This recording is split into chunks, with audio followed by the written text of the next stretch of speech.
जय हिंद, वंदे मातरम। और हम पढ़ रहे थे हमारा टॉपिक प्रॉफिट लॉस और अभ्यास सीरीज चल रही है। बेसिकली क्वेश्चन करते हैं इसके अंदर हम। और हमने जो टॉपिक स्टार्ट किया था प्रीवियस क्लास के अंदर वो था प्रॉफिट लॉस। ठीक है, क्लास नंबर आ गई है 27। अभ्यास सीरीज आप जानते ही हैं 26 लेक्चर्स या 26 क्लासेस पहले हो चुकी है, आप देख चुके हैं, आपका रिस्पॉन्स भी बहुत अच्छा है।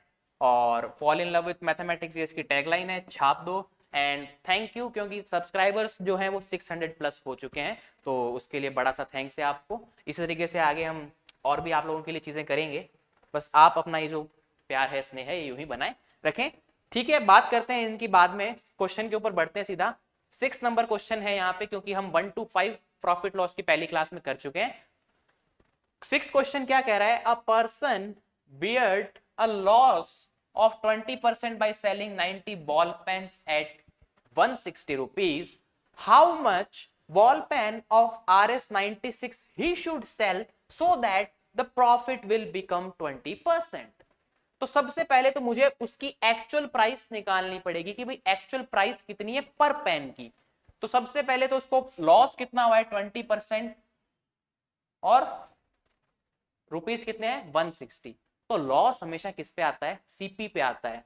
तो अब देखो 20% का लॉस हुआ है ना, तो सपोज स्टार्टिंग में कितना था 100% सीपी था, उसके ऊपर लॉस कितना हुआ है 20% का। तो अब वो सीपी कितना रह जाएगा 100 minus 20% of CP, 80% of CP, और वो कितना बता रहा है 160। भाई अगर लॉस हो रहा है ना तो वो सीपी पे होगा। हमने लास्ट क्लास में अच्छे से डिटेल में बात की है कि प्रॉफिट और लॉस आपका सीपी पे होता है, कॉस्ट प्राइस पे होता है। अगर 20% का लॉस हो रहा है तो सीपी स्टार्टिंग में 100 होता है, मतलब मैंने जब लिया था तब वो सीपी कितना था 100 था। अब अगर उसको लॉस हो रहा है तो उसमें जो सेलिंग प्राइस होगा तभी तो लॉस होगा। अगर सेलिंग प्राइस होगा तभी तो लॉस होगा। मैंने लेके मेरे पास रख लिया, बेचा ही नहीं, तो काहे का लॉस काहे का प्रॉफिट। अगर कोई चीज मैं खरीद के मेरे पास ही रख रहा हूं तो उसका प्रॉफिट और लॉस मायने नहीं रखता, क्योंकि जब तक बेचोगे नहीं, आप सेल नहीं करोगे, तब तक कॉस्ट प्राइस नहीं आएगी। तो स्टार्टिंग में उसका 100% सीपी था, बट जब उसने क्या किया सेल किया उसको, ठीक है, सेलिंग प्राइस, तो उसमें 20% का लॉस हो गया। तो पहले कितना था 100%, 20% का लॉस यानी कि 100 minus 20 that is 80% of CP, और वो कितना दे रखा है कॉस्ट 160। अब मुझे निकालना है सबसे पहले तो सीपी। तो 80 है, परसेंटेज का साइन हटाने के लिए अपॉन में 100, ऑफ का मल्टीप्लाई होता है, ये आ गया सीपी, ये 160। देखो ये 0 से 0 कैंसिल, और ये इसका जस्ट डबल है तो मैं इसको 2 लिख सकता हूं। तो CP upon 100 is equals to 2। तो ये इस तरफ क्रॉस मल्टीप्लाई हो जाएगा, सीपी की वैल्यू आ जाएगी 2 इंटू 100 दैट इज 200। सीपी आ गया 200 आरएस। और ये कितने पेन का है? आपके 90 बॉल पेन्स का है, जिससे हम लिखते हैं बॉल पेन, बोलते हैं उसको बॉल पॉइंट पेन। तो उस सीपी, उसका सीपी कितना है 200 रुपीज है। तो सीपी ऑफ 90 पेन्स कितना 200। तो सीपी ऑफ 1 पेन कितना हो जाएगा 200 बाई 90, 0 से 0 कैंसिल, तो ये आ जाएगा 20 बाई 9 आरएस। ठीक से लिखते हैं इसे, थोड़ा सा ठीक से नहीं दिख रहा होगा आई थिंक। ये सीपी आ गया 20 बाई 9 आरएस, और ये है पर पेन के ऊपर वैल्यू। इसको हाईलाइट कर लेते हैं कि पर पेन के ऊपर वैल्यू कितनी है 20 बाई 9 आरएस की वैल्यू है पर पेन के ऊपर। एक सिंगल पेन की वैल्यू 20 बाई 9 आरएस है सीपी। अब वो बोल रहा है कि प्रॉफिट कितना होना चाहिए उसको, उसको प्रॉफिट होना चाहिए 20% का। मतलब ये जो प्राइस है इसमें 20% का हाइक आना चाहिए, 20% का इंक्रीमेंट आना चाहिए, तो उसको प्रॉफिट हो जाएगा। अब इसमें 20% का इंक्रीमेंट है, मतलब पहले ये चीज कितनी थी 100 थी, उसमें 20% ऐड कर दोगे तो 120% ऑफ सीपी ऑफ 1 पेन। सीधी सी बात है, अगर आप पहले क्या करोगे सीपी का 20% निकालोगे, फिर उसको ऐड करोगे, इससे अच्छा सीधा 120% निकालो ना, बात ही खत्म करो। भाई पहले 100 निकाला, फिर 20 से ऐड करोगे तो भी 120 आना है, और सीधा 120 निकालोगे तो भी वही आना है। तो सीधा 100 प्लस 20 करा करो 120%। अगर किसी चीज में 20% का प्रॉफिट है ना तो सीधा उसका 120% निकालो, सीधा का सीधा वो प्राइस आएगी। क्यों इतनी मगजमारी करनी है? 120% of CP of one pen. तो अब हम सॉल्व करते हैं इसको। 120% है तो 120, नीचे देखो परसेंटेज हटाने के लिए अपॉन में 100, ऑफ का मल्टीप्लाई, और सीपी ऑफ वन पेन कितना था? 20/9 RS, तो 20/9 RS। अब हम इसको और सॉल्व करते हैं। जीरो से ये जीरो कैंसिल, जीरो से ये जीरो कैंसिल, तो देखो आपका जो न्यूमरेटर है उसमें एक 2 बचा, एक 12 बचा। 2 इंटू 12 होता है प्यारे बच्चों 24, और डिनोमिनेटर में सिर्फ 9 बचा। तो जो फाइनल प्राइस आएगी ना, कि अगर उसको 20% का प्रॉफिट कमाना है तो उसको एक पेन का जो सेलिंग प्राइस है एसपीओ कितना करना पड़ेगा? 24/9 RS करना पड़ेगा। और ये तो क्या है? सिंगल पेन की वैल्यू है। अभी तक सिंगल पेन की वैल्यू आ गई है सेलिंग प्राइस कि कितने में बेचेगा तो प्रॉफिट होगा। उसने और भी क्वेश्चन पूछ रखा है, उसने इसमें 3-4 क्वेश्चन पूछ रखे हैं, और वो क्या पूछ रहा है कि RS 96 में कितने पेन सोल्ड करेगा। तो भैया एक पेन की वैल्यू इतनी, टोटल खर्चा 96 का करना है, डिवाइड मार दो ना इसका। आप क्या करते हो? आपसे मैं बोलता हूं कि आपने 2 रुपीज की टॉफी है, 10 रुपीज आपके पास है, आप कितने टॉफीज खरीद पाओगे? तो आप कहोगे सर 10/2 5। मैं आपको कहता हूं आपके पास में 3 रुपीज का पेन है, आपके पास में 27 रुपीज है, तो आप कितने पेन खरीद पाओगे? आप कहोगे सर 27/3 दैट इज 9। तो कर क्या रहे हैं? डिवाइड। तो यहां पे डिवाइड करेंगे, दैट इज 96/24/9। अब देखो ये कैंसिल आउट करते हैं 24 की टेबल से। 24 1 जा 24, 24 4 जा कितना होता है? 96। तो ये हो जाएगा 1, ये हो जाएगा 4। तो एक्चुअल में मैं इसे ऐसा लिख सकता हूं 1, sorry I am extremely sorry,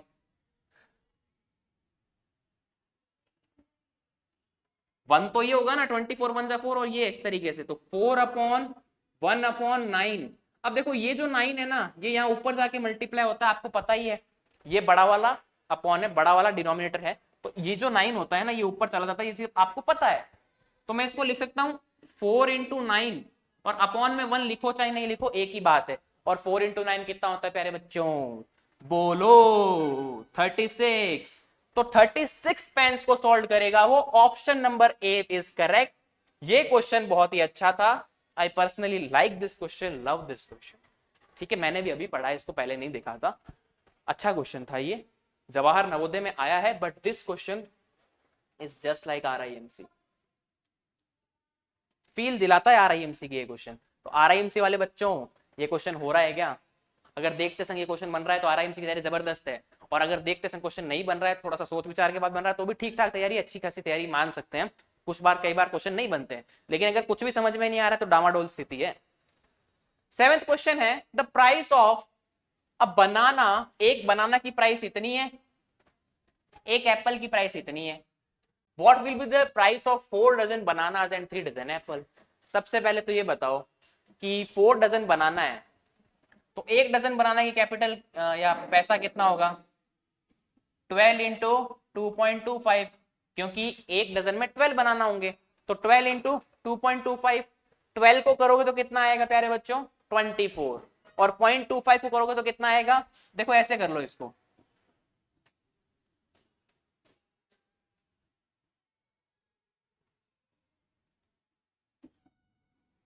ठीक है, 12 आ गया। अब देखो 2, इसको मैं ऐसा लिख सकता हूं क्या? 1/4। इससे मेरी कैलकुलेशन इजी हो जाएगी। ये तो हो जाएगा 24, और ये हो जाएगा 12 into 1/4, that is 24 + 3, that is 27 RS। तो 1 डजन बनाना की जो कॉस्ट है या जो प्राइस है वो पड़ेगी 27। और बनाना कितने चाहिए? 4 डजन। तो 4 डजन की क्या हो जाएगी? 4 इंटू 27, दैट इज ₹108। तो ये तो बनाना की कॉस्ट हो गई है। बनाना की कॉस्ट क्या आ गई है? 108। अभी मुझे एप्पल की भी निकालनी है। तो एप्पल है देखो 3 डजन, तो 3 इंटू 12, तो 36 एप्पल हो गए। और एक एप्पल की प्राइस कितनी है आपकी? 3 रुपीज। तो 3 इंटू 12 36, 36 इंटू 3 दैट इज 108। भाई एक डजन में होते हैं 12, डजन एप्पल है 3, भाई एक डजन में 12 एप्पल, हमें चाहिए 3 डजन, तो 3 into 12 Apple that is 36 Apple. एक प्राइस की है या एक एप्पल की प्राइस है 3 रुपीज, तो 3 इंटू 12 इंटू 3 इसको करेंगे तो ये हो जाएगा 12 इंटू 9 दैट इज 108 RS। तो अब एप्पल की कॉस्ट भी आ गई है और आपकी बनाना की कॉस्ट भी आ गई है। टोटल कॉस्ट कितनी हो जाएगी या टोटल प्राइस कितना हो जाएगा?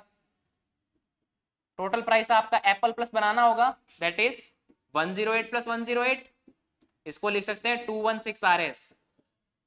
One of the fudgiest question. कई बार ऐसे क्वेश्चंस भी पूछ लेता है नवोदय, तो घबराने की आवश्यकता नहीं है कि पेपर में हमेशा टफ ही आएगा, क्वेश्चन हमेशा टफ ही आएगा। समटाइम्स इजी पूछ लेता है वो, आप सोच नहीं पाते हैं कि इतना इजी कैसे पूछ लिया, ये तो मतलब जनरल क्वेश्चन भी नहीं है, साला फर्जी क्वेश्चन है एक नंबर का। अब देखो ये क्वेश्चन अच्छा है, by selling a fan for RS 472 the profit gain is 1/12 of cost price, what was the percentage of the profit of the fan. तो अब यहाँ पे लोग क्या करेंगे, लोग ये करेंगे कि लोगों के उड़ जाएंगे तोते और वो करने लगेंगे, अरे सर इसका 1/12 निकालो, फिर ऐसे करो, ये करो, वो करो, कैसे सर इसकी प्राइस इतनी है ना, तो CP plus 1/12 of CP is equal to 472 होता है, फिर CP की वैल्यू निकालेंगे सर। भाई ऐसे करेंगे कि भाई CP और प्रॉफिट कितना है 1/12 ऑफ CP, तो CP plus 1/12 of CP is equal to क्या आ जाएगा, selling price SP।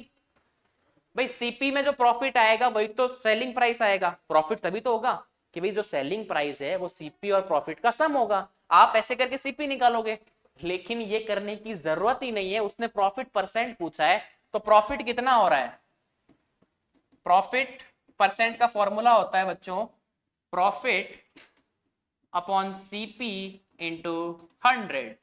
Profit CP की फॉर्म में है ऑलरेडी, और CP तो CP है, CP से CP कैंसिल आउट हो जाएगा, कोई प्रॉब्लम नहीं है।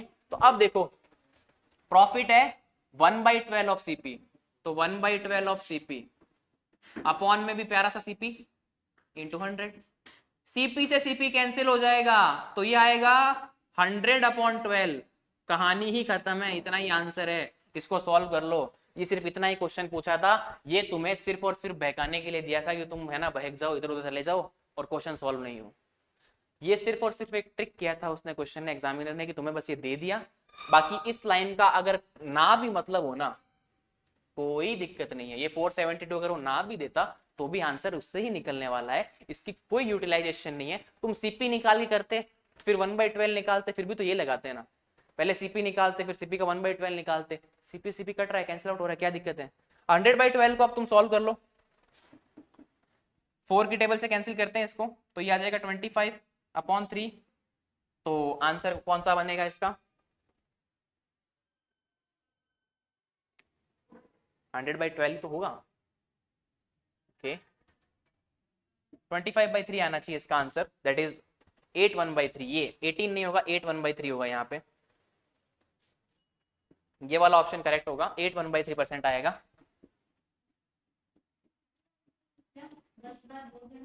ठीक है 18/1/3 नहीं होगा, 8/1/3% इसका आंसर होगा, क्योंकि 25/3 आ रहा है। ठीक है 25/3 18/1/3 नहीं होता, 8/1/3 होता है। ये कुछ मिसप्रिंट या तो हमसे हुआ है या फिर पेपर में ही था।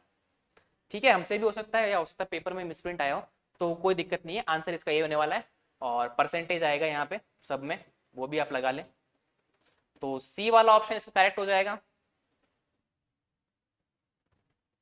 ठीक है इसमें बस इस लाइन का कोई मतलब नहीं है, ये आपको ध्यान रखना है कि 72 का यूज नहीं करना है। अल्टीमेटली आप कर भी लेते तो यहाँ पे जो CP आता 1/12 से मल्टीप्लाई होकर यहाँ पे जो आता वो आपस में वैसे ही कट रहा था। आगे बढ़ते हैं, there is a ratio 10:3 in between the selling price and profit. भाई सेलिंग प्राइस अगर 10 है तो प्रॉफिट कितना है आपका 3 है।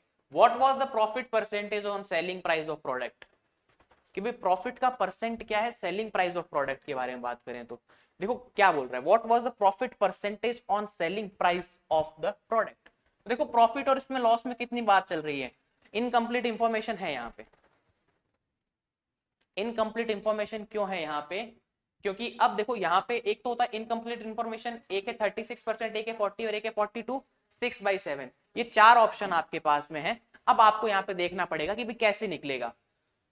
तो रेशियो क्या है, 10:3 between selling price and profit. अगर आप देखो तो मैं अगर बोलूं तो प्रॉफिट अपॉन जो आपका एसपी है उसका रेशियो आ जाएगा 3/10, यही दे रखा है, देख लो प्रॉफिट 3 है और सेलिंग प्राइस 10 है, तो इनका प्रॉफिट अपॉन एसपी जो फ्रैक्शन आएगा वो 3/10 आ जाएगा। और फिर पूछ रहा है what was the percentage of selling, what was the profit percentage of selling price of the product, भाई सेलिंग प्राइस के ऊपर क्या परसेंटेज है, तो प्रॉफिट अपॉन एसपी ये सीधा 3:10 आ रहा है, ठीक है। इनटू आप 100 भी करोगे तो जो प्रॉफिट है वो सेलिंग प्राइस के ऊपर नहीं आता है, वो सीपी के ऊपर आता है। प्रॉफिट हमेशा सीपी के ऊपर फाइंड किया जाता है, कभी भी ध्यान रखना प्रॉफिट आएगा सीपी के ऊपर। तो यहाँ पे जो आने वाला आंसर है वो ये बनेगा कि ये जो है ये 10 नहीं होके यहाँ पे 7 हो जाएगा। क्यों, क्योंकि सपोज एसपी का रेशियो 10 है तो सीपी कितना हो जाएगा, एसपी माइनस प्रॉफिट, तो वो आ जाएगा आपका 10 - 3 दैट इज 7, ठीक है। तो अब जो प्रॉफिट अपॉन सीपी है वो क्या आ जाएगा नया, प्रॉफिट अपॉन सीपी वो आ जाएगा 3/7, क्या आ गया 3/7 आ गया। अब 3/7 का आप परसेंटेज निकाल लो, क्योंकि प्रॉफिट अपॉन सीपी इंटू 100 ही आपका प्रॉफिट परसेंट होता है। प्रॉफिट परसेंट का फॉर्मूला क्या होता है, प्रॉफिट अपॉन सीपी इंटू 100। तो प्रॉफिट अपॉन सीपी की वैल्यू मेरे पास में है, देखो वहां पे 3/7 इंटू 100, तो यहां से निकलेगा 300/7 परसेंटेज, और 300/7 इसका आंसर हो जाएगा। बट आपको यहाँ पे आंसर दिया हुआ है मिक्स फ्रैक्शन की फॉर्म में, ये आपका कौन सा है, इम्प्रॉपर फ्रैक्शन है। इम्प्रॉपर फ्रैक्शन मतलब कि आपका जो न्यूमरेटर है वो डिनोमिनेटर से जब बड़ा हो जाता है तो वो इम्प्रॉपर फ्रैक्शन हो जाता है। यहाँ पे आपको मिक्स फ्रैक्शन में आंसर निकालना है, तो जैसे ही आप डिवाइड लगाओगे तो 300 में आप डिवाइड लगाओगे तो 42 टाइम्स चला जाएगा कंप्लीटली, तो आ जाएगा 294, तो ये आ जाएगा 42। अब 294 आया तो 300 में से 294 गया, अच्छा ऐसे लगा लो यार साइड में तुम, 7 से लगाया 28, कोई दिक्कत है क्या यहाँ तक किसी को, 4 लगा दो कोई दिक्कत नहीं है। फिर आएगा कितना 2 और 20, यहाँ पे अगेन 2 लगा दो। अब रिमाइंडर बचा 6, तो इसको मिक्स फ्रैक्शन में कैसे लिखते हैं, ये आपका क्वेश्चन, ये आपका रिमाइंडर और ये आपका डिवाइजर, 42 6/7, तो इसको 42 6/7% में लिख सकता हूं, ठीक है। तो आंसर कौन सा हो जाएगा, डी वाला, क्योंकि जो आपका प्रॉफिट और जो भी लॉस है वो कहां पे निकलता है, वो आपका सीपी पे निकलता है। इसने तो बोल दिया कि भाई profit percentage on selling of the product, भाई सेलिंग करते हैं, प्रोडक्ट को सेल किया है तो कितना प्रॉफिट होगा, तो प्रॉफिट और लॉस हमेशा किस पे निकलता है, सीपी पे। हमारे पास में यहाँ एसपी था 10, हमने उससे सीपी का रेशो निकाले दैट इज 7 होगा, तो इस तरीके से हमने जैसे सीपी का रेशो निकाला उसके बाद में हम बोल सकते हैं कि भाई प्रॉफिट अपॉन सीपी आ गया। अब हम यहाँ से वैल्यू निकाल सकते हैं या परसेंटेज निकाल सकते हैं कितना प्रॉफिट हो रहा है। नेक्स्ट बात करते हैं, लास्ट क्वेश्चन है आज का, आई परचेज,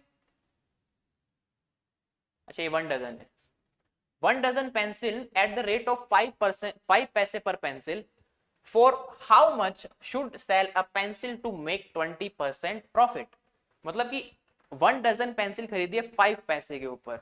अब यहाँ पे 1 डजन से कोई मतलब नहीं है, आपको सिर्फ एक पेंसिल की बात करना है। ये देखो for how much should I sell a pencil, तो ये डजन वजन का कॉन्सेप्ट मतलब नहीं है, पर पेंसिल की प्राइस कितनी है 5%, सॉरी प्राइस ऑफ पर पेंसिल या 1 पेंसिल कितना है 5 पैसे, ये है। अब वो बोल रहा है कि आपको 20% का प्रॉफिट होना चाहिए, तो 100% तो पहले से ही था, फिर क्या बोल रहा है ये सीपी 100 तो पहले से ही था, प्रॉफिट कितना हो रहा है 20%, वो भी किस पे होगा सीपी पे। भाई देखो सीपी पहले से 100% सीपी तो था ही, अपने आप में हर कोई आदमी 100 होता है, तो सीपी अपने आप में 100% सीपी था, प्रॉफिट कितना हो गया आपका 20% ऑफ सीपी, क्योंकि इसने बोला है कि 20% प्रॉफिट आपको कमाना है। ठीक है सर, बात पूरी हो गई। तो अब एसपी कितना हो जाएगा 120% ऑफ सीपी। 100 प्लस 20 होता है 120% ऑफ सीपी। और यहां पे भी देखो सीपी और प्रॉफिट मिलके क्या बनाता है एसपी। तो एसपी आ गया 120% ऑफ सीपी। ये मैं बनाना बता रहा हूं कि ये कैसे आया। सीपी अपने आप में 100% होता है, ये बात क्लियर है। प्रॉफिट क्या हो रहा है आपका 20% ऑफ सीपी, और सीपी प्लस प्रॉफिट ही आपका एसपी होता है। तो सीपी प्लस प्रॉफिट एसपी आ गया। इन दोनों को यहां पे प्लस करोगे तो आ जाएगा 100 प्लस 20 120% ऑफ सीपी। अब बस 120% निकाल दो सीपी का। सीपी कितना है 5 पैसा, तो 120 अपॉन 100 लगा दिया परसेंट हटाने के लिए, ऑफ का मल्टीप्लाई लग गया। सीपी की वैल्यू आपके पास में 5 पैसा है, इसको सॉल्व कर लो, 0 से 0 कैंसिल हो गया। ठीक है, 5 की टेबल से कैंसिल करोगे ये आ जाएगा 1, ये आ जाएगा 2। तो देखो यहाँ पे न्यूमरेटर में एक ये 1 बचा और ये 12 बचा, तो 12 इंटू 1 12 हो गया। डिनोमिनेटर में सिर्फ 2 बचेगा तो ये 2 हो गया। 12/2 दैट इज 6 पैसे। अगेन अ फर्जी question, option number C is correct. ठीक है, तो ये भी बहुत ज्यादा कोई तगड़ा क्वेश्चन नहीं था। ठीक है, तो क्वेश्चंस इजी आ रहे हैं। देखो ये सैनिक स्कूल के क्वेश्चन है।